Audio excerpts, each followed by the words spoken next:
All right, we're going to switch gears now and turn to a current event happening the first Saturday in September. On Saturday, September 6th, you can help local scientists track our monarch butterflies at the 10th annual Monarch Party. There will be nature crafts, educational activities, and fun for the whole family. But how and why do we tag monarchs? For that, we turn to Amy Loving, Director of Education at Nahant Marsh. Amy, thank you for being here. Absolutely, thank you for having me. 10th annual, I mean, what an accomplishment. First of all, congratulations. Second of all, are you doing anything new this year to celebrate the milestone?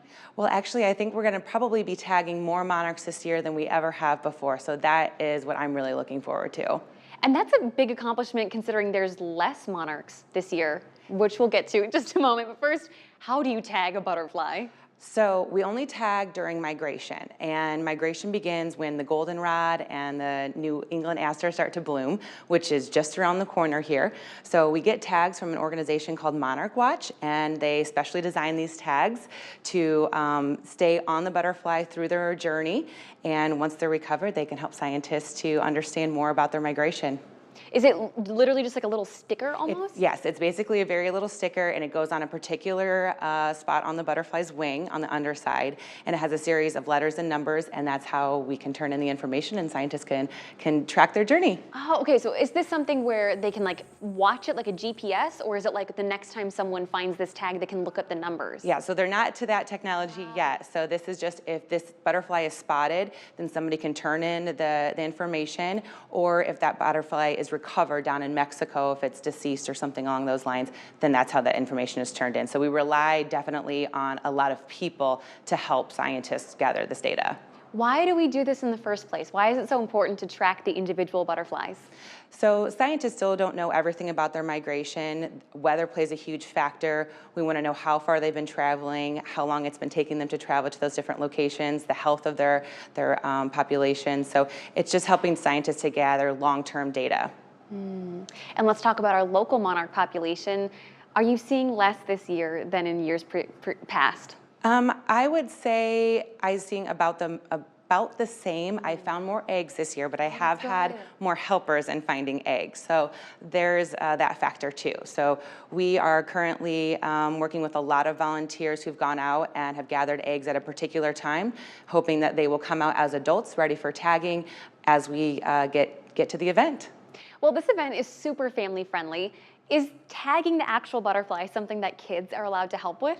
Yes, kids can definitely help. We have a tent set up with trained volunteers and the tools that you need to help to safely tag the butterfly.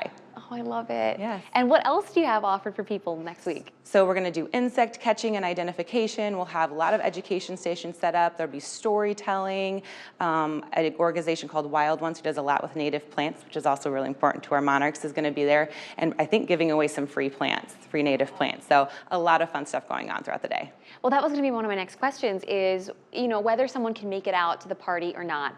What are some ways that we can all, better our yards or do different things around our own properties to make life easier for monarchs? Yeah, I would say planting native plants, but also not only wildflowers, thinking about trees and shrubs as well, because those are also host plants to a lot of our butterflies and moths.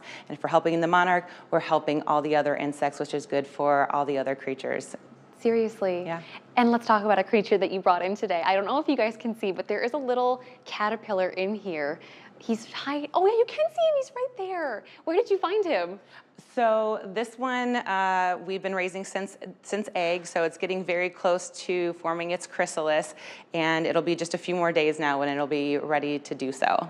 And when a monarch butterfly is here in our area, lives in Nahant Marsh during the summer, they go all the way down to Mexico and back? So this is a multi-generational thing that happens. So the butterflies that are migrating to Mexico are really the 4th or 5th generation of the ones that came up back in the springtime. Oh, wow. So if you tag a monarch butterfly on September 6th, it might never make its way back up here? It won't. It'll migrate to Mexico, hopefully over winter and survive the winter. It'll make its way back up a little bit more north in the northern parts of Mexico, southern parts of Texas, lay more eggs, and its life will be done then. Wow. Oh, I can see why it's so difficult to track migration now. Yeah. Wow. Multi-generational. We're hoping for a really big turnout. And is there anything else that people should know before they come out on September 6th? I would just say come out anytime. It's an open house style event, so anytime between 9 and noon, and we're going to phase in the butterflies, so hopefully we'll make them last to the end of the event. I love it. Amy, thank you so much for dropping by today. I know you're very busy. I appreciate it. Thank you so much, Shelby, for having me. For you guys at home, we have all the details for the 10th annual Monarch Party up at WQAD.com. Just click on the As Seen on TV tab at the top of the homepage. James?